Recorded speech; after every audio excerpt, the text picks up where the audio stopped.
We want to be able to do cool stuff in our fighting games. Wild combos and nasty mix-ups are endlessly entertaining and display some amazing technical skill on the part of the player. But providing the space in games to perform these wild feats typically means offering open-ended and interconnected systems. And that can get very complex very quickly. This pushes the median skill level required to play the game competitively much higher. That cool stuff usually isn't easy to do. And if it's on offer, players will learn to exploit it, and it soon becomes essential to tournament play. That may well be what a designer wants. If that's the case, good stuff. Mission accomplished. Other game makers, though, will want to design limits to prevent or at least slow the skill creep from pushing the base requirements to play the game too high, with what I like to call potential limiters. Designers will attempt to limit what players can potentially do, while still allowing us to express ourselves within the game, which is what we all want after all. These limits actually lead to some really interesting problem solving for players, as we have to work around them or find ways to subvert these systems in order to expand what's possible. Every developer handles potential limiters in their own way. Like with other aspects of fighting game design, be it combo systems or movement options, there's a certain amount of cross-pollination that takes place. So you'll see a lot of these design solutions pop up in multiple games. Stun or spin-out mechanics are just one such example. If a game allows for combos that go on for too long, are doing too much damage, or require a higher skill level than the developers desire, these tools can encourage or require combos to end. Spinouts will force a reset, while dizzies function as a way to nudge players to end combos thanks to increased damage scaling after the stun.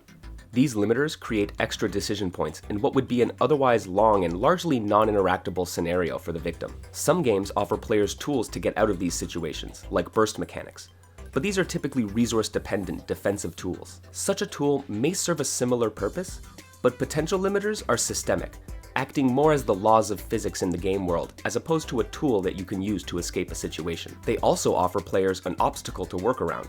Knowing that a reset is imminent encourages you to optimize for efficiency and utility as opposed to just higher damage or lengthy but easy to perform combos. This encourages diversity in play and helps avoid the game devolving into a boring exchange of first-order optimal strategies. Another common tool fighting game developers will use is hit stun decay and increased gravity on extended combos. In Marvel vs. Capcom 3, the amount of hit stun your moves apply to the enemy gets reduced as the combo progresses. Hit stun being the length of time after a hit where the opponent reels back and remains vulnerable to a combo. Eventually, attacks impart so little hit stun that the opponents flip out before any other attack can land, forcing the reset.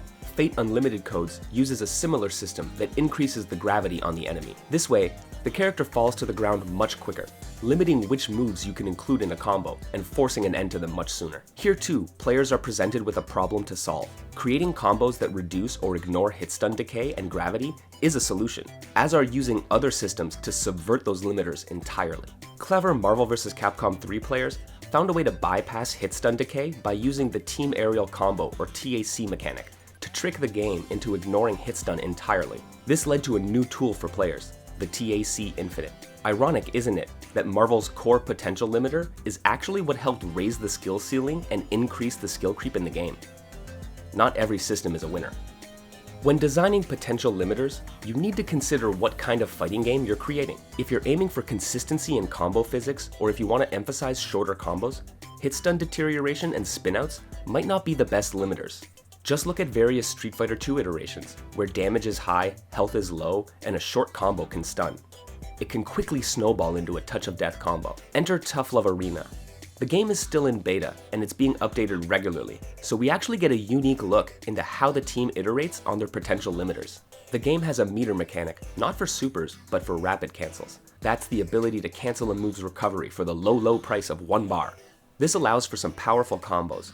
In the game's initial design, after a rapid cancel, you would continue to build meter like usual as you dealt damage. While you could usually only store 2 super bars, this actually allowed crafty players to use a total of 3 in a single combo. Three fabulous flyers! Which pushed the median skill requirement, or possibly the damage output, for the game higher than developers intended. Dissatisfied with the state of affairs, they issued an update that prohibited any meter gain after a rapid cancel.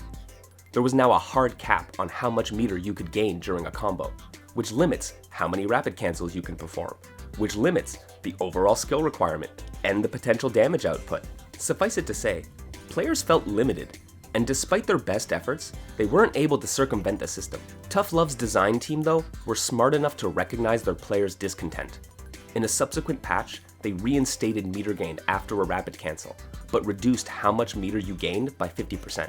Quite a reasonable compromise. Now, players get to do more cool stuff, while the developers keep their potential limiter in the hopes of creating a more approachable game. While Marvel vs. Capcom's limits ended up being decided by the players, Tough Love Arena has navigated these waters much more effectively. We're gonna have to wait and see if they can maintain this kind of control over the potential limiters going forward. The ways in which certain design decisions impact a game and its players can be wild and unpredictable. Game makers have a plan in mind, but no plan of attack survives the first encounter with the enemy, and no design document survives its first encounter with fighting game players. Potential limiters can help game makers achieve their design goals and offer interesting constraints for players, but they're a double-edged sword. The type of play that emerges from these constraints, or how players bypass them, can be engaging and rewarding. Alternatively, it can backfire, blowing away any constraints that were designed, creating a messy, complex, or broken game. Designers create the rules and the possibility space, then we, the players, push at the outer bounds of that space, hoping to find anything, everything, that will let us do some cool stuff. Design documents be damned.